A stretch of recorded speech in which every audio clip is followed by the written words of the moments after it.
exposiciones. Pues ya veremos otro tema. Lamentablemente, como les dije alguna vez, el paralelo A siempre coincide con alguna festividad y pues siempre tengo una clase en contra con ustedes. Hola, doctora, buenas tardes. ¿Cómo vas? Bien, Bien, por aquí. y también. Carlitos Rodríguez, para variar, sonriéndose con la pantalla. Es lo que un hombre alegre. No, doctora, son sus clases que me sacan la sonrisa. Bueno, entonces habíamos conversado sobre neuroinfecciones y les habíamos adelantado que era una urgencia el establecer precozmente un tratamiento empírico, ya que la morbimortalidad de las neuroinfecciones es muy alta. Y habíamos hablado que había tres microorganismos más frecuentes, especialmente los adquiridos en la comunidad, como eran el neumococo, el meningococo y la Listeria monocytogenes. El neumococo y el meningococo eran más de adultos, sin embargo, en adultos que son inmunosuprimidos hay que pensar en listeria. Y también pues hay que tener en cuenta que podría tratarse de enfermedades sistémicas que el paciente tenga y que esa sea la fuente de contaminación, ya sea por contigüidad o por vía hematógena hacia el cerebro, como es en el caso de la sinusitis, masteritis, neumonías, intervenciones neuroquirúrgicas, traumas o cualquier otra infección lesiva. Hay que tener en cuenta algunos factores de riesgo que se pueden dar en los neonatos y en los niños pequeños, como son el nacimiento a pretérmino, el bajo peso al nacer, el que el niño la madre haya tenido una coriomionitis o haya habido una endometritis, que haya habido una colonización vaginal por estreptococo beta, que haya hipoxia neonatal, que haya anormalidades del tracto urinario o que tenga un síndrome de Down o nazca el niño con una enfermedad, una cardiopatía congénita. Ya en niños más grandecitos, la pobreza, la malnutrición, se ha descrito también brotes de meningitis en las guarderías, la inmunodeficiencia, anemia de células falciformes, infecciones urinarias, traumas penetrantes de la cabeza, a veces la pérdida, digamos, la falta de inmunización, generalmente en países con muy poca salud pública. Y en los adultos mayores y en los ancianos, básicamente los hacinamientos, principalmente en los hospicios, en los ancianatos, las enfermedades pulmonares, las enfermedades neoplásicas, el melanoma, el cáncer avanzado, quimioterapia, cánceres metastásicos, enfermedades de los senos paranasales o del oído medio, la diabetes mellitus, las enfermedades autoinmunes, la artritis reumatoide, el lupus eritematoso, inmunodeficiencia como el VIH, el trasplante de órganos, asplenias, anemia severa, alcoholismo, diálisis, infecciones del tracto urinario, enfermedades hepáticas crónicas, cultivos positivos, neurocirugías recientes, presencia de catéteres centrales o cualquier tipo de línea venosa central que esté en el individuo. Todo eso pues hace que sean factores de riesgo para que el microorganismo supere la barrera de contención inmunológica que todos tenemos y que el microorganismo atraviese la barrera hematoencefálica y comience a colonizar y a multiplicarse dentro del espacio subaracnoide y el líquido cefalorraquídeo. Todos los pacientes con sospecha de neuroinfección van a necesitar entonces una punción lumbar. Y la punción lumbar, como les decía la vez anterior, siempre tiene que estar garantizada previamente por un estudio de imagen que nos permita descartar la posibilidad de una lesión que ocupe espacio y que podría descomprimirse rápidamente provocando una herniación y muerte del paciente. La punción lumbar pues puede que tiene las mismas los mismos detalles que tomar en cuenta como cuando se hacía en la hemorragia subaracnoidea, que puedes contaminar la aguja con sangre local por el trauma que a veces se ejerce. Generalmente cuando las punciones lumbares son difíciles, ya sea porque el paciente es obeso o porque tiene una desalineación de la columna o ha perdido un poco la anatomía por cirugías.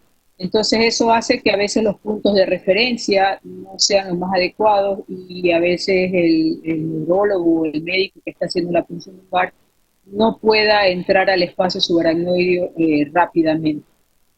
En todo caso, la obtención de líquido debe ser por lo menos de 2 a 3 centímetros para poder estudiar el citoquímico, todas las pruebas de biología molecular, hacer las tinciones correspondientes y los cultivos correspondientes. Ya decíamos la vez pasada que había situaciones en las cuales pues podría uno arriesgarse a hacer la punción lumbar sin tomografía previa, pero definitivamente en aquellos que tenían edema de papila, que tenían un signo focal, que tenían una convulsión al inicio del cuadro clínico, que estaban en coma profundo, pues esos pacientes van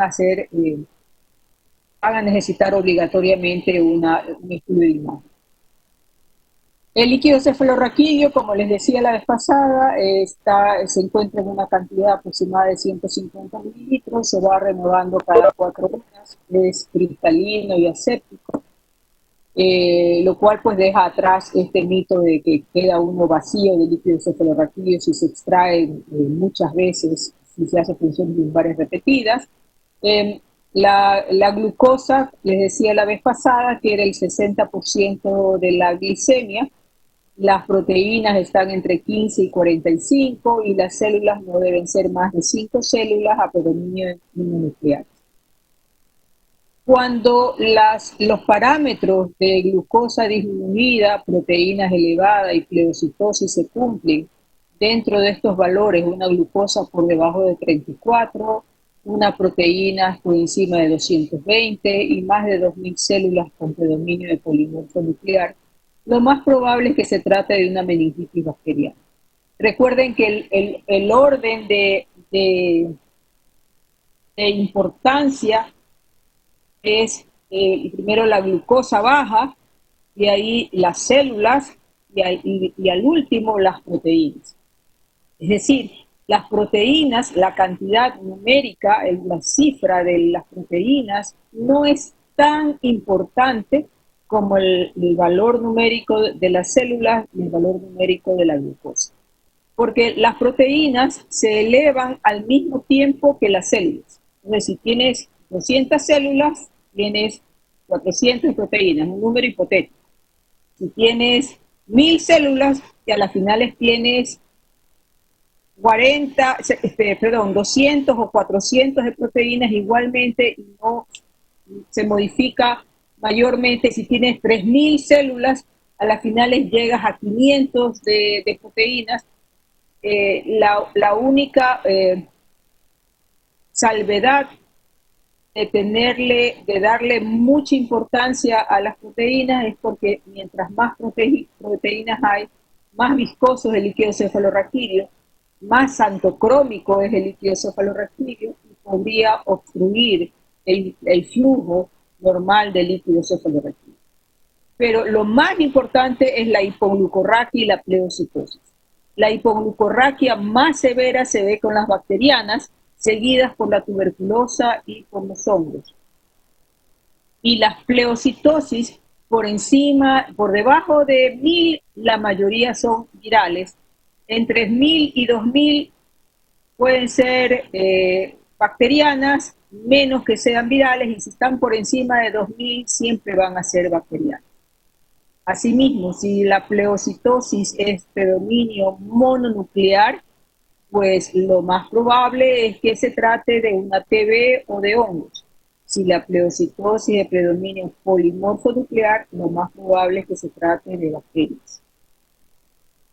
¿Y qué es lo que le va a pedir usted en el examen de líquido cefalorraquídeo? Aparte del citoquímico, va a pedir las funciones, los cultivos, los antígenos, el antígeno de criptococo, los PCR para herpes virus, para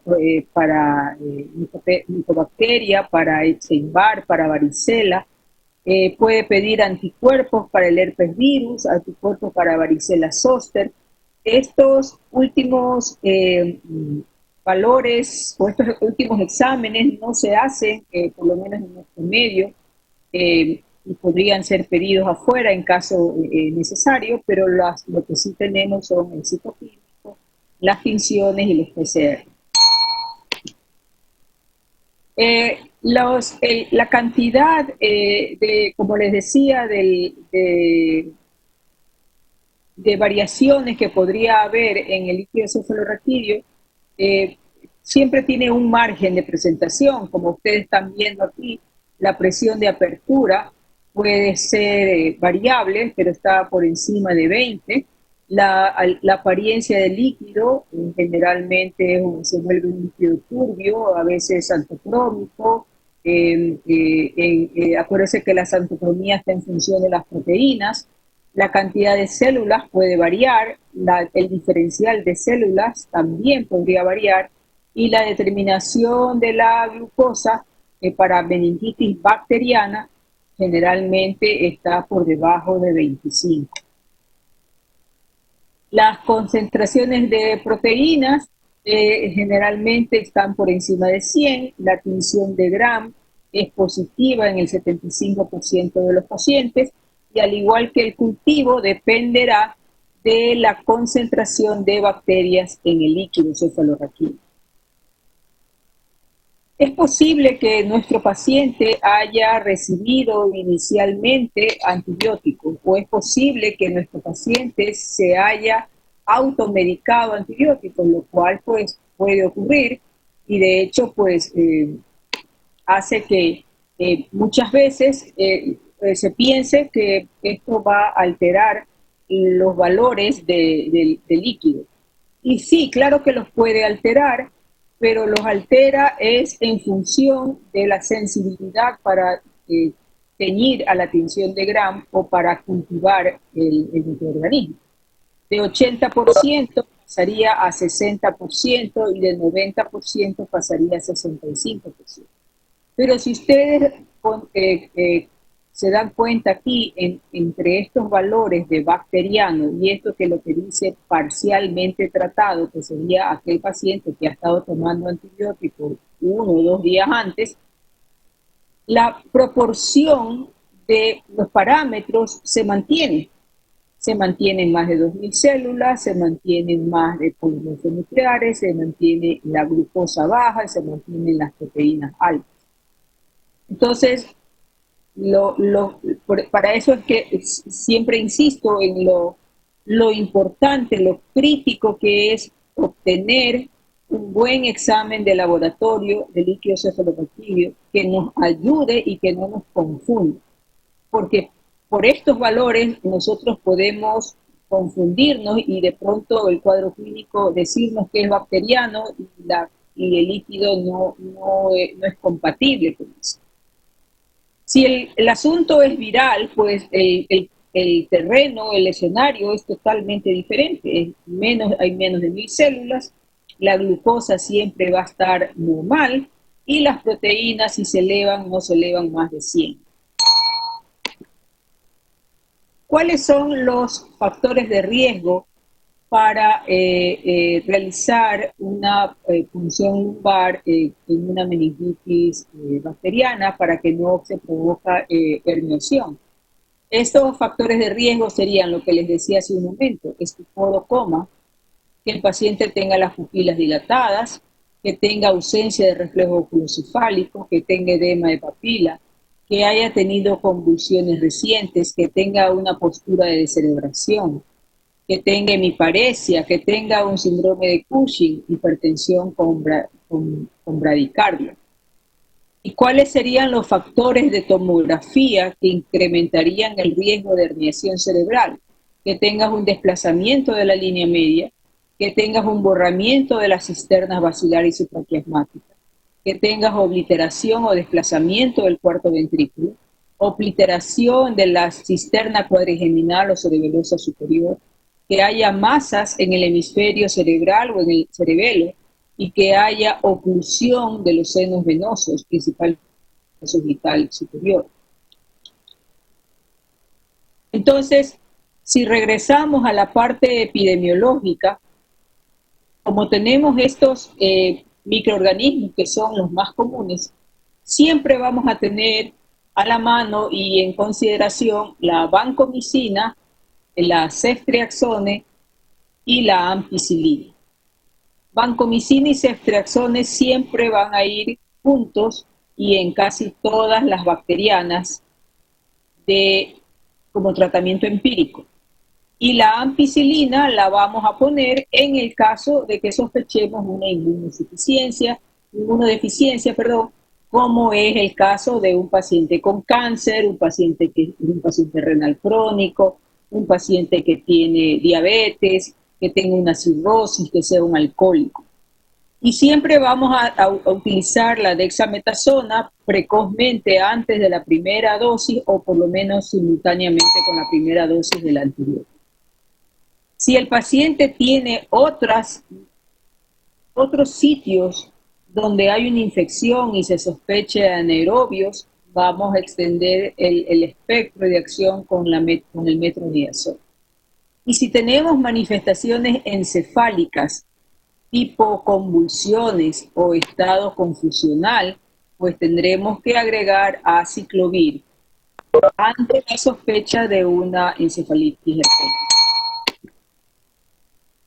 Aquí vamos a ver dos casos clínicos que son interesantes por la forma de presentación y por el abordaje que se le hace particularmente en ellos.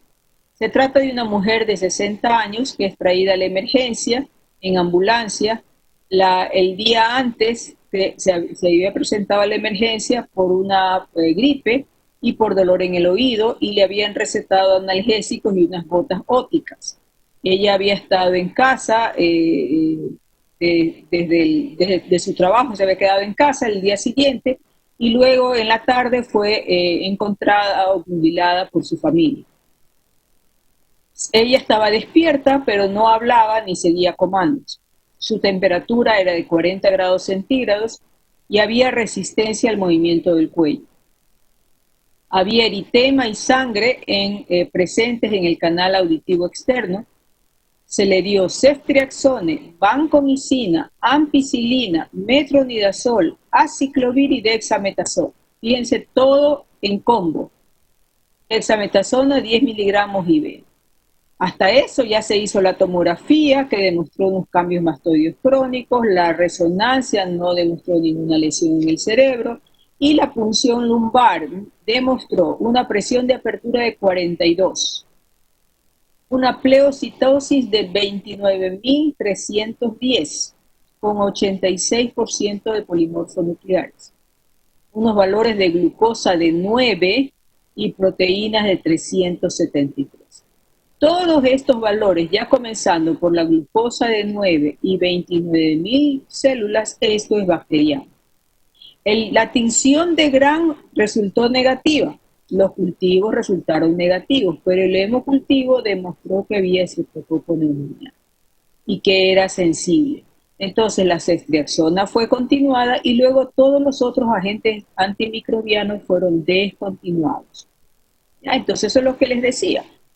Primero, vamos con todo, mientras hacemos los exámenes, recibimos las respuestas y reajustamos el tratamiento. La dexametasona fue continuada por 4 días, se le hizo una meringotomía, se le colocó un tubo en el oído derecho y luego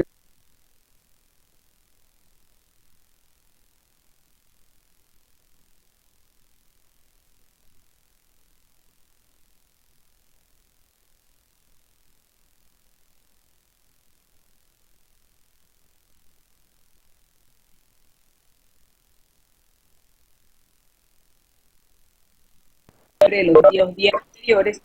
Esta paciente sí tenía una historia de VIH y estaba tomando antirretrovirales.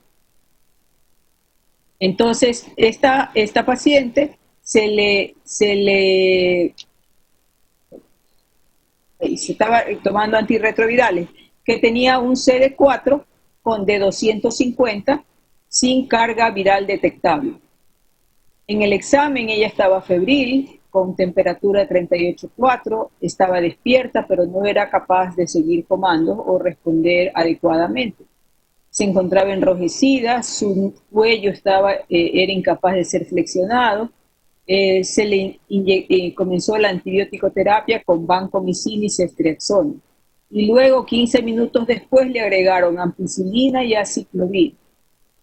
La tomografía de cerebro demostró una leve ventriculomegalia y la punción lumbar demostró 28 centímetros de agua de presión con una pleocitosis casa de 443, pero con predominio de polimorfonucleares, una glucosa baja de 30 y proteínas altas de 113. La tinción de Gram demostró listeria monocitosis, por lo cual la terapia con ampicilina fue continuada. Lo más importante, una vez que ustedes han hecho el diagnóstico y han iniciado el tratamiento, ya tengan la comprobación del germen causal, es completar el tratamiento los días que le corresponden. En un paciente con Neisseria meningitidis o con Haemophilus influenzae, el tratamiento no puede ser menor a 7 días. Si el paciente tiene neumococo, el tratamiento no puede ser menor de 14 días. Si el paciente tiene bacilos gram negativos o hay listeria, el tratamiento no es menos de 3 semanas. Porque el paciente, cuando usted le comienza a dar el antibiótico, ya a las 48 horas se siente mucho mejor. Ha recuperado el nivel de conciencia, ha recuperado la orientación, está sin fiebre, está sin dolor de cabeza, y pues ya se siente de maravilla y pues el paciente que se siente mejor, paciente que cree que ahí se acabó todo. Y pues hay que hacerle caer en cuenta que el tratamiento debe cumplir el tiempo establecido para evitar justamente la recaída y la resistencia. Los fármacos que se utilizan pues van desde todos los que ya ustedes conocen por farmacología, todas las cefalosporinas de tercera generación, podría darse ciprofloxacina, gentamicina, linezolid, oxacilina, rifampicina, tobramicina, o sea, todos los fármacos hay que simplemente vigilar la dosis por la posibilidad de que requieran una mayor dosis para poder atravesar la barrera hematoencefálica. En los pacientes que tienen meningitis por meningococo, los contactos deben tener un tratamiento profiláctico antibiótico, los contactos cercanos. Y ese tratamiento con antibiótico consiste en la toma única de ciprofloxacina de 500 miligramos, que también puede ser rifampicina, sino que esto es un poco más, o sea, son digamos, son varias veces, una vez al día o 2 veces al día, y va a variar de acuerdo a la edad del paciente y tiene que ser como mínimo 2 días. Lo más fácil es darle ciprofloxacina, una sola toma a cada uno de los contactos para evitar el contagio. Cuando tenemos compromiso del parénquima cerebral, va a haber convulsiones, va a haber confusión mental, deterioro del nivel de conciencia, puede haber alucinaciones, puede ser somnolencia. Y entonces en esos casos uno habla de una encefalitis. Las encefalitis, la mayoría de ellas son virales. Hay encefalitis virales que se autolimitan. Hay encefalitis o meningitis asépticas que también pueden ser virales, que pueden ser recurrentes generalmente por enterovirus. Pero de todas estas cuadros virales, al que más se le teme es a la encefalitis herpética.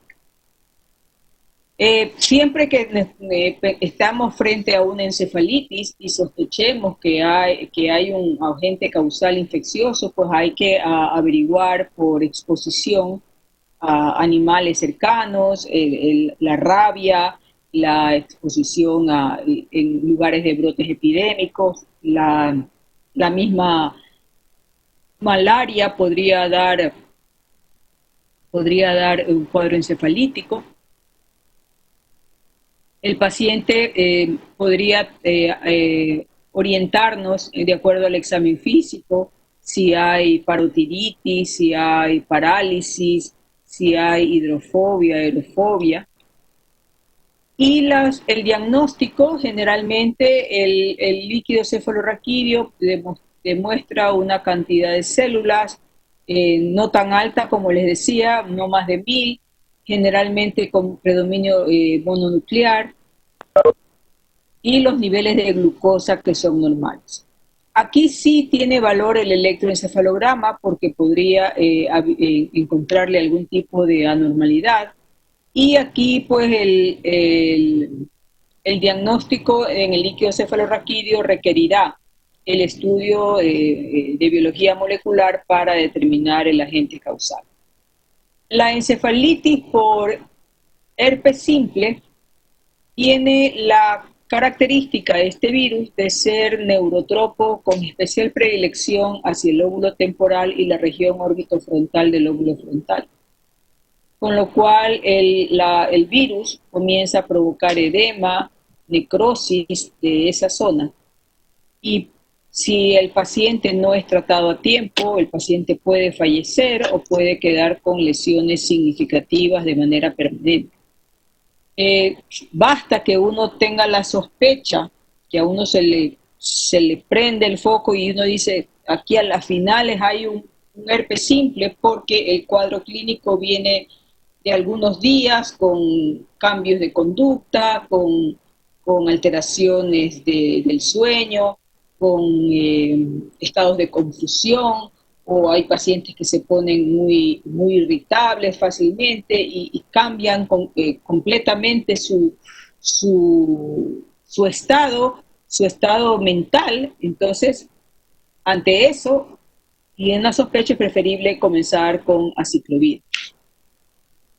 El herpes virus, el herpes simple tipo 1, generalmente tiene una avidez por el lóbulo temporal en la región medial y por la región insular, así como también parte de la región frontal en la parte inferior. El tratamiento con aciclovir generalmente dura 2 a 3 semanas. Si no es tratado, la mortalidad está por encima del 70%. Y con tratamiento aún así existe el 20 a 30% de mortalidad. Los pacientes que sobreviven con alguna secuela, que ocurre en la mayoría de ellos porque dependerá de cuán pronto se inicie el tratamiento, esos pacientes pueden quedar con epilepsia o trastornos neuropsiquiátricos que pues los acompañan el resto de la vida. Aquí tiene otra encefalitis herpética. Y esta es una paciente, en esa época tenía como 50 años, 40 y pico. Ella era una auxiliar de enfermería que trabajaba en un dispensario de salud, poniendo vacunas a los niños. Y es llevada al hospital con convulsiones. La historia refería que esta señora había convulsionado, nadie sabía por qué, porque nunca antes había convulsionado, pero sí se narraba que días antes había comenzado con algo de fiebre, con malestar general, y comenzó a cambiar de conducta y de carácter. Estaba muy irritable y se confundía de muchas cosas, pensaban que estaba estresada, y cuando pues convulsionó, pues ahí fue que acudieron al hospital. La tomografía no mostraba nada, pero la resonancia mostraba algo aquí, se esbozaba como una lesión hipointensa en T1, que cuando ya se la ve en T2, se ve claramente la hiperintensidad en las regiones mediales de ambos lóbulos temporales y en las regiones de la ínsula, y algo aquí en la región órbito-frontal. Con eso, ya se había iniciado el aciclovir intravenoso. La paciente mejoró y sobrevivió. O sea, se trataron sus convulsiones, el electroencefalograma demostró que había actividad epiléptica bitemporal, recibió anticonvulsivantes, recibió el aciclovir y la paciente evolucionó bastante bien y se fue de alta a su casa. Sin embargo, a partir de entonces, la familia refiere que ya no volvió a ser la de antes, cambió poco a poco su personalidad, tenía muchas fallas cognitivas, se confundía con bastante frecuencia y definitivamente no pudo regresar a retomar su actividad, su trabajo. Estas son las lesiones durante la hospitalización y estas son las lesiones con las que quedó. Esto es años después, que es vista por el manejo de sus convulsiones y por evaluación, y se le hace esta resonancia y se observa pues claramente que ambos lóbulos temporales quedaron afectados. Hay una atrofia severa de ambos lóbulos temporales con una hipointensidad que quedó ahí marcada, con lo que ustedes pues ya se pueden imaginar que pues ya no podía hacer, trabajar en lo que hacía, ya no tenía capacidad de memoria ni cognitiva para poder ser responsable en servicios de salud, con lo cual tuvo que jubilarse. Existe, pues, lo que les decía hace un momento, algunos patógenos que están asociados con la encefalitis también podrían causar una meningitis aséptica. En la meningitis aséptica se llama así porque es un cuadro meningio, tal y cual como ya lo saben ustedes, pero la etiología específica no se encuentra y los signos de meningitis en el líquido cefalorraquídeo indican una patología viral. La mayoría de los virus involucrados en las meningitis asépticas son enterovirus. También habría que tomar en cuenta que el herpes virus tipo 2 podría provocar una meningitis recurrente. Hay que tomar en cuenta que la neurosífilis, las espiroquetas también podrían provocar una meningitis, pero sería aséptica porque en este caso el cultivo bacteriano va a salir negativo. Las meningitis por neoplasia, ya sea por infiltración meningia en un paciente con cáncer, también puede provocar una meningitis aséptica. El otro dato importante es el del absceso cerebral. Y en el absceso cerebral existe una colección que se comienza primero con una zona de edema y de inflamación que se llama cerebritis, y luego ya se produce una licuefacción del parénquima por el germen causal y se produce el absceso que se forma alrededor del cual se forma una cápsula. Esta formación de absceso está en relación generalmente con una invasión por vía contigua o hematógena a partir de otitis, sinusitis, sobre todo infecciones dentales, endocarditis. Recuerden que la endocarditis a veces puede ser un poco larvada en su presentación clínica en los pacientes renales crónicos, o problemas traumáticos con contaminación de las heridas. El patógeno generalmente puede ser, es mixto, no siempre es un solo patógeno, puede haber entre anaerobios y aeróbicos, puede ser de senos paranasales, estreptococo, hemófilos o bacteroides, de trauma de cráneo el estafilococo, después de neurocirugía, estafilococo, o endocarditis, el estreptococo viridans o el estafilococo. En pacientes comprometidos puede ser listeria, nocardia, infecciones por hongos o toxoplasmosis. Los hallazgos clínicos van a depender de la localización de los abscesos y podrían todos tener pues cefalea, convulsiones, signos focales neurológicos, fiebre en el 50% de los pacientes, no en todos, y los signos de hipertensión endocraniana que van a estar en relación con la localización del absceso.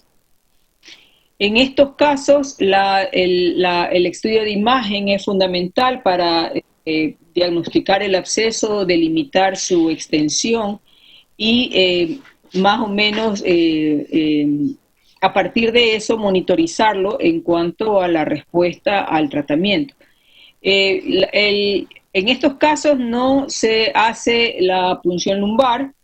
En el caso supuesto que tenga que hacérsela por X motivo, el absceso tiene que ser algo muy pequeño que no cause tanto edema ni efecto de masa, y la punción lumbar deberá hacerse con una aguja muy fina y solamente extrayendo la menor cantidad de líquido necesario para una identificación de laboratorio. En el caso de hacerle una resonancia, va a haber pues una imagen hiperintensa que tiene un anillo que carga el contraste, y que alrededor de esto hay un edema circundante, tal como ustedes ven aquí, que hay un absceso en el cerebelo y otro absceso en el tallo encefálico. El diagnóstico, pues como no se puede hacer la punción lumbar, generalmente se la hace por aspiración directa de la lesión, por estereotaxia, y pues también se puede utilizar eso también como un procedimiento terapéutico. Generalmente los abscesos necesitan un tratamiento no menor a 8 semanas. A veces en casos de abscesos multifocales requerirán entonces mayor tiempo de antibiótico-terapia intravenosa. Y los esteroides se recomiendan solamente si hay un verdadero efecto de masa. El manejo del absceso también requiere pues el tener vigilados el resto de los sistemas por si acaso no haya una reinfección por una infección que hay en otro lado, pues, ¿no? Como en el caso de una sinusitis o una endocarditis. Si el paciente, generalmente pues estos pacientes desarrollan el absceso por una diseminación hematógena, entonces dependiendo de dónde venga esa diseminación, pues ustedes van a determinar qué antibiótico van a utilizar. Este es un paciente que hizo una lesión hiperintensa, inflamatoria, posterior a una infección por una válvula, y ustedes ven ahí la lesión en anillo, rodeada por edema, que correspondía al sitio de la colocación de la válvula. Este era un paciente de alrededor de 57 años, que fue al hospital por dolor de cabeza y visión doble. Y al examen físico se encontró una parálisis de un sexto par craneal. El paciente venía presentando dolores de cabeza ya semanas atrás, no había remitido con los fármacos habituales, y llegó al hospital y se le hace una tomografía, y se le encuentra hidrocefalia.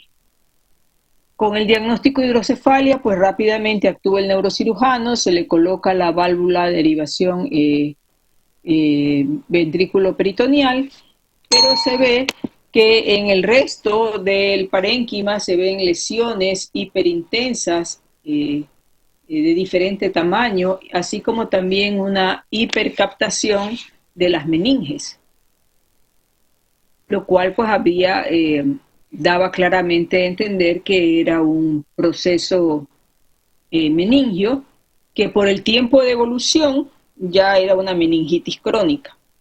Este paciente se le hicieron exámenes, incluyendo los de líquido cefalorraquídeo, y se encontró que tenía glucosa baja, células a predominio mononuclear y las proteínas altas.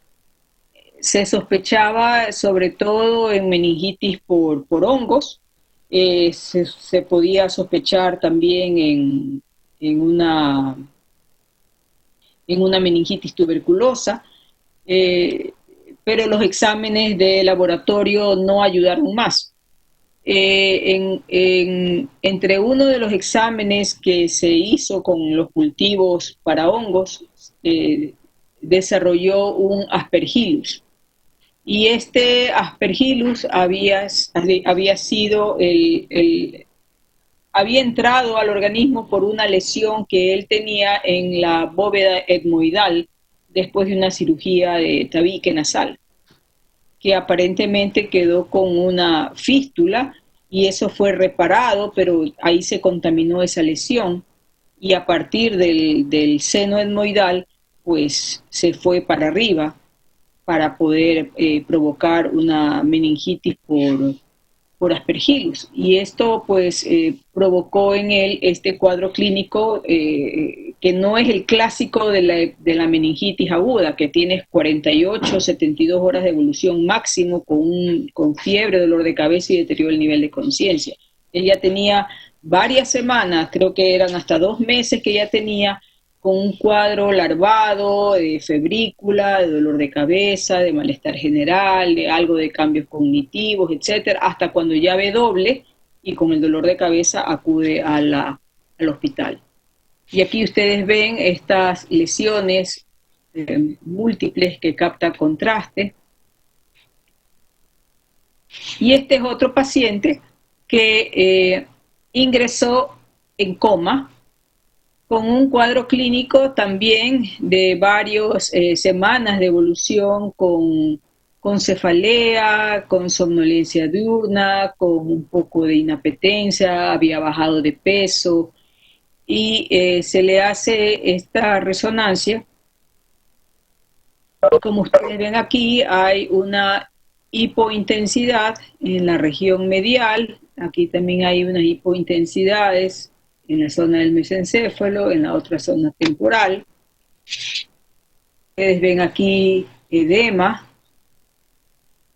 vasogénico.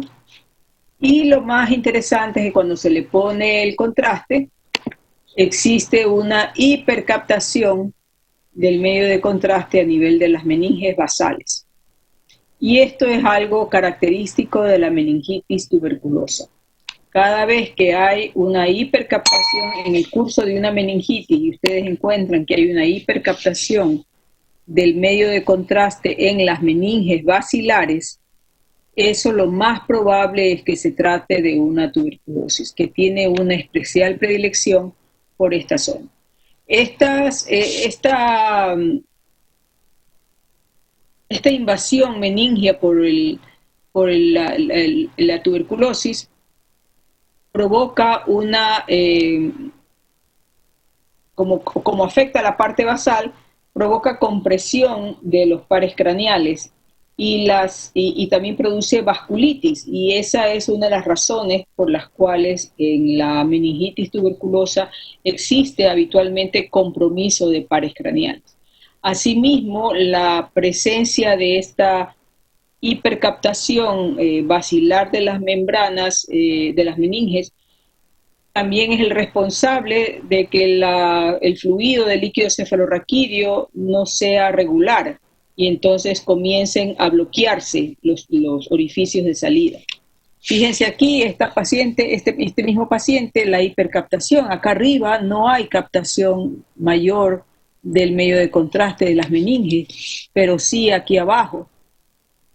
¿Ya? Entonces esto es muy típico de la tuberculosis. En otros casos puede haber una infección difusa con microabscesos, pequeños abscesos múltiples, como en este caso de esta paciente, que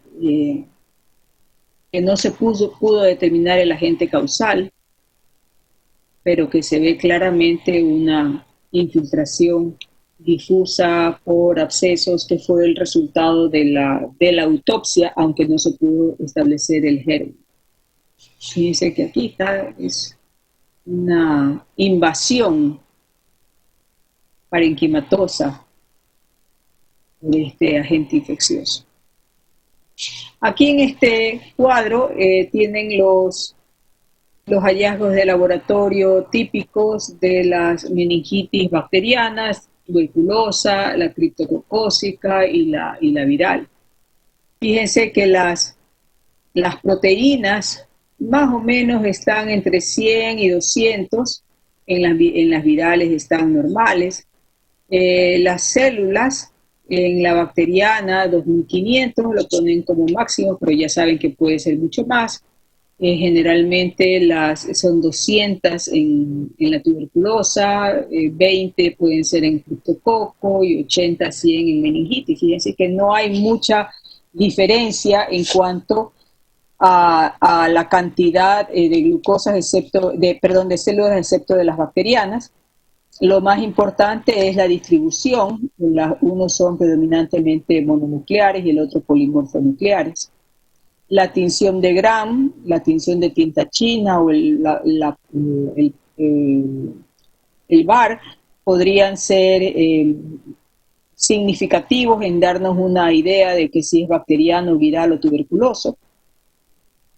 Y asimismo, pues podrían tener otros exámenes que nos van a ayudar, pues, ¿no? Siempre vamos a pedir cultivo, siempre vamos a pedir PCR, siempre vamos a pedir, si es que pensamos en algo crónico, antígenos para criptococo, o si pensamos en algo viral como herpes virus, pedir PCR también para herpes. Recuerden que también hay causas no infecciosas de meningitis, como las de la carcinomatosis meningea, donde generalmente hay parálisis de pares craneales, y aquí la característica es que también produce hipoglucorraquia, pero es aséptica, no hay germen causal. De ahí otras enfermedades autoinmunes como el lupus, la enfermedad de Behçet, el Wegener, la sarcoidosis, todas podrían presentar también signos meningios, cuadros meningios. Este es otro paciente también con abscesos múltiples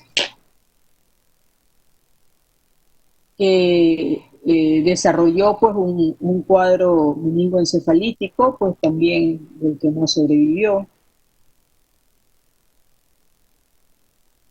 Y ahora vamos a ver otra de las infecciones que también es común en nuestro medio, menos que antes. Hace unos 20 años esto era el pan de todos los días en los hospitales, la cisticercosis cerebral.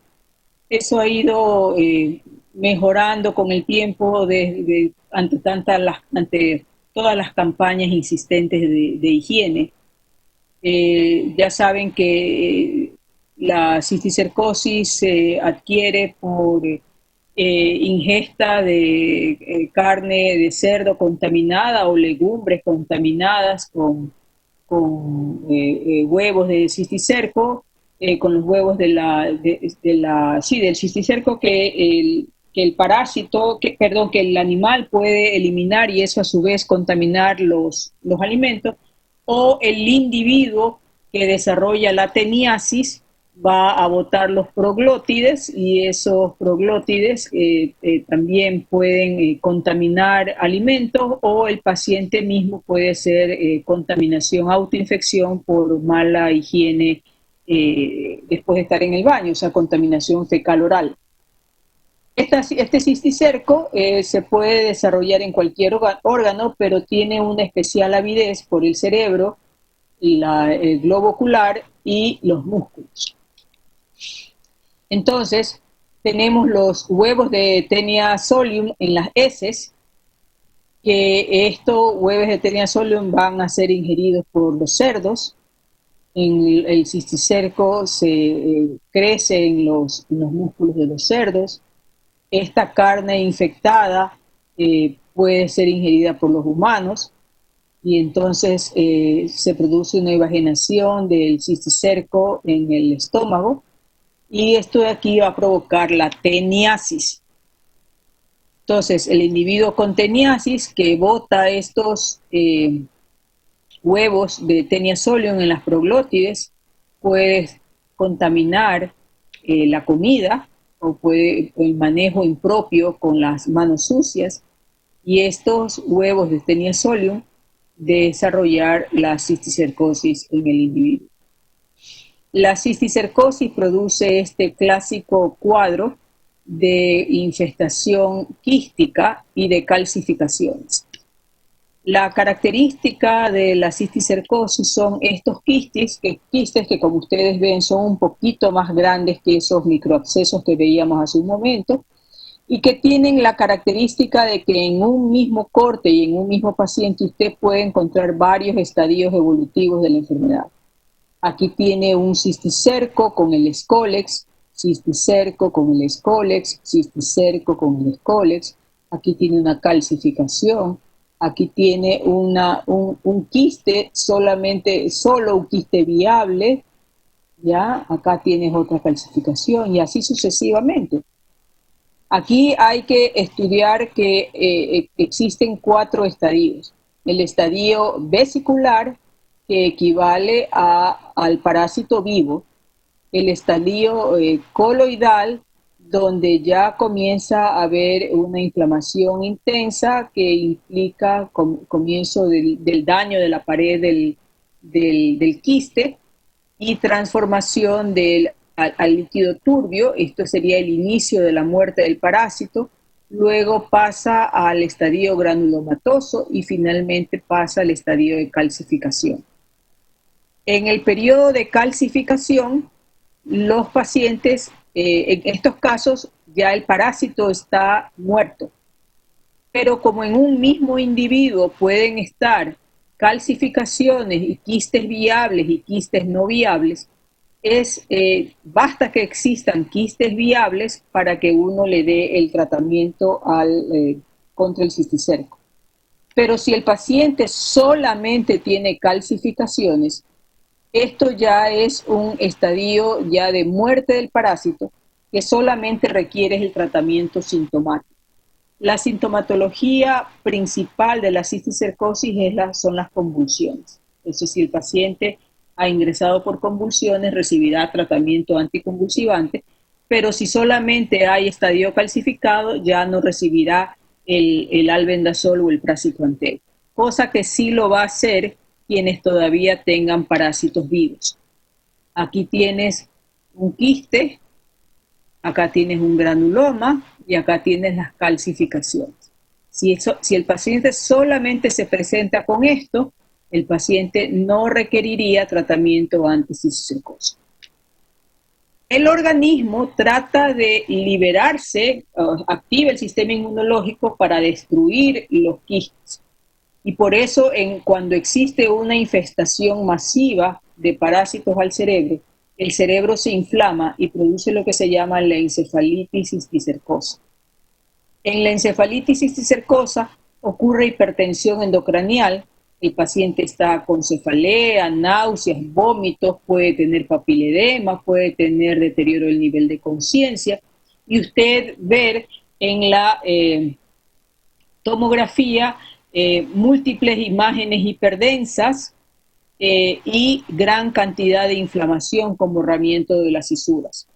Los casos de encefalitis cisticercosa requieren ser tratados como una hipertensión endocranial solamente, es decir, con medidas antiedema, con manitol, con esteroides muchas veces, pero no requieren tratamiento anticisticercoso, porque el parásito, el momento en que se está muriendo, provoca una zona de edema. Y aquí ya tenemos la zona de edema. Si usted a este paciente le da albendazol o praziquantel lo que hace es empeorar el cuadro de cráneo hipertensivo.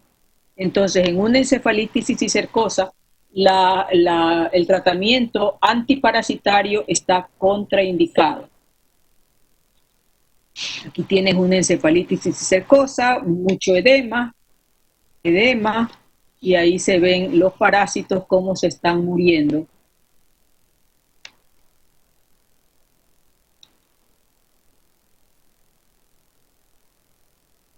En otras ocasiones tienes parásitos que también captan intensamente el contraste, que son los quistes coloidales. Y acá tienes en diferentes estadios. Este es uno más grande y este es otro más pequeño que ya comienza a ponerse mucho más borroso y aquí ya pasa a la calcificación. A veces los quistes no solamente son parenquimatosos, sino que también son intraventriculares. Y en estos casos podrían provocar efecto de válvula, podrían provocar el síndrome de Bruns, podrían provocar hidrocefalia. Y fíjense cómo hace el gran edema vasogénico que provoca la muerte del parásito. En otras ocasiones, la cisticercosis, al estar localizada en el espacio subaracnoideo, puede provocar hidrocefalia. Este es un paciente al que se le tuvo que poner una válvula. Y aquí tienen en piezas anatómicas los cisticercos. Este es un paciente que ingresó una vez al hospital por una crisis convulsiva. Un paciente ya de 50 y pico de años que convulsiona por primera vez. Ustedes ya saben, convulsión por primera vez después de los 20 años, hay que descartar causa estructural, se le hizo una tomografía y se encuentra esta lesión hipodensa, quística, rodeada de bastante edema. No tenía en el resto del examen, no tenía ni una sola calcificación y ni un otro quiste, lo cual hacía que el diagnóstico de cisticercosis no sea la primera opción. Podría también tratarse de un tumor quístico, como ocurre en los astrocitomas quísticos.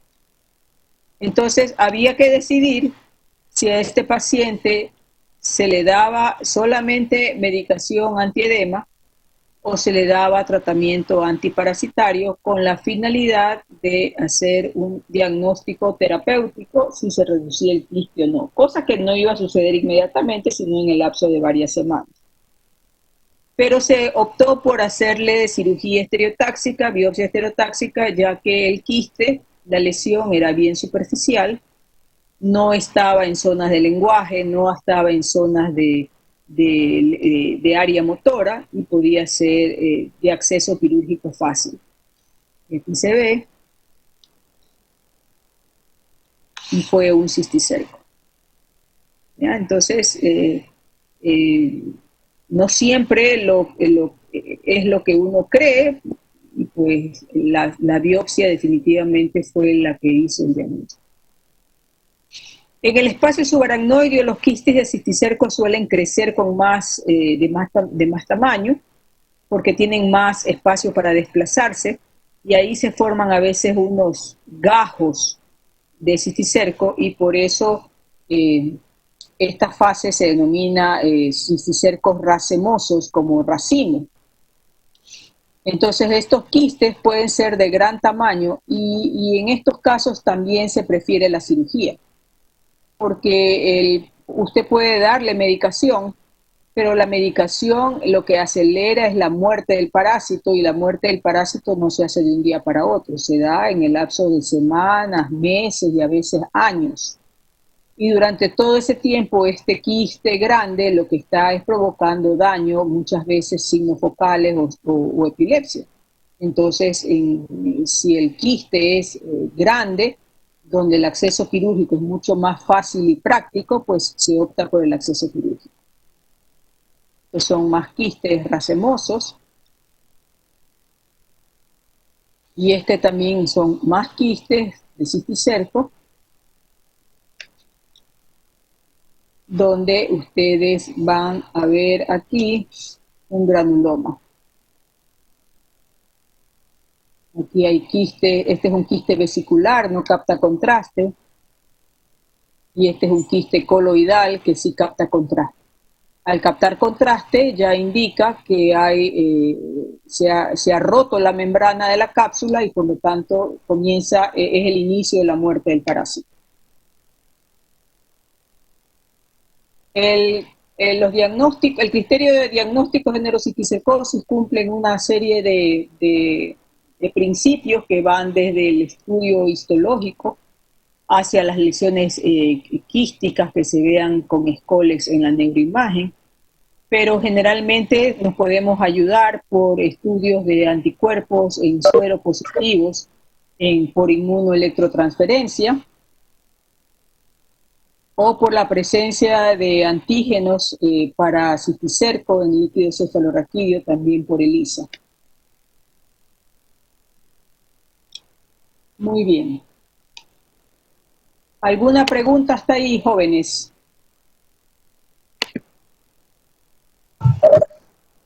Doctora, en las meningitis que son asépticas, en Ajá. esos casos el tratamiento es solamente paliativo. Solamente sin intervención. Solamente sin.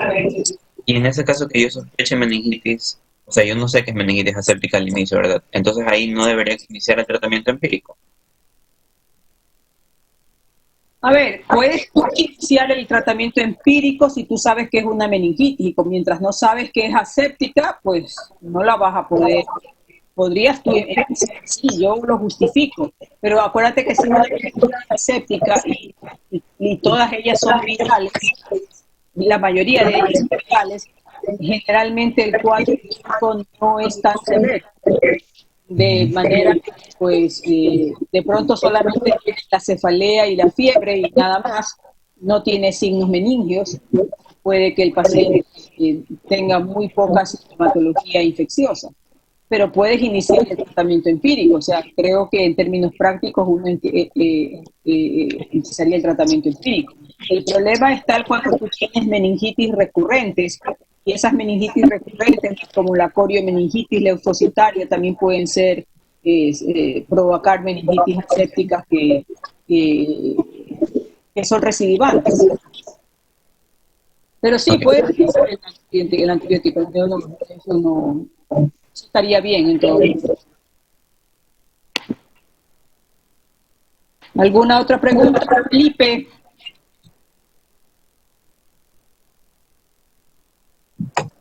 Sí, está bien. Bueno. Doctora, disculpe una pregunta.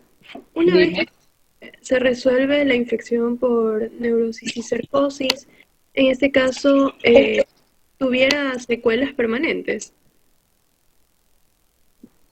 A ver, la cisticercosis lo que más te da es epilepsia. Y una vez que están muertos los parásitos, la epilepsia generalmente no se va. Parece que queda un foco epiléptico, hay reportes que queda una actividad autoinmune y se desarrolla una epilepsia ya mediada por anticuerpos, y esas son las secuelas. Pero de ahí que la cisticercosis te deje secuelas de tipo motora es muy difícil, salvo que hayas tenido un quiste gigante. Las otras secuelas que te podrían dar es cuando existe infestación masiva de cisticercos y tienes largo tiempo de evolución, lo que se ha visto es algo de deterioro cognitivo, que podría ser pues también considerarse una secuela. Realmente a veces encuentras incluso pacientes que tú le haces la tomografía y encuentras calcificaciones. Y uno no sabe por qué tiene esas calcificaciones, y de pronto fueron cisticercos en su momento que el mismo organismo se encargó de eliminarlos. Pero de otras secuelas más, no. Ah, ya, ok. Doctora.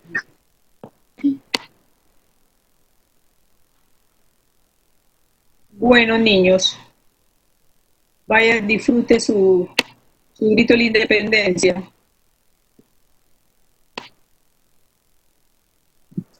Gracias, doctor.